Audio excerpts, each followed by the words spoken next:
la maison du brouillard. Dans un petit village reculé, où le brouillard semblait ne jamais se dissiper, une vieille maison en pierre restait abandonnée depuis des décennies. On racontait que quiconque y passait une nuit ne revenait jamais. Les habitants l'appelaient simplement la maison du brouillard. Un soir d'automne, Léa, une jeune femme passionnée par les mystères, décida de percer le secret de cette maison. Munie d'une lampe torche et d'un carnet, elle franchit la barrière rouillée qui entourait la demeure. En entrant, une odeur de moisi et de bois pourri l'accueillit. Le parquet craquait sous ses pas, comme s'il protestait contre sa présence. Les murs étaient couverts de marques étranges, des symboles gravés avec une précision presque inhumaine. Alors qu'elle explorait le salon, un bruit sourd résonna à l'étage. Le cœur de Léa s'accéléra, mais elle décida de monter. Chaque marche semblait crier sous son poids, comme pour avertir de ne pas continuer. Dans une chambre, elle trouva un miroir fissuré. Curieuse, elle s'approcha. Son reflet semblait différent.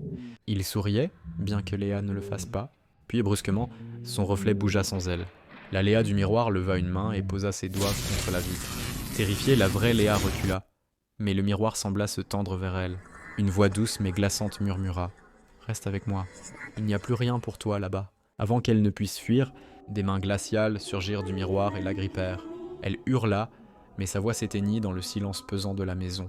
Le lendemain, le brouillard était plus dense que jamais. La maison était silencieuse, comme toujours.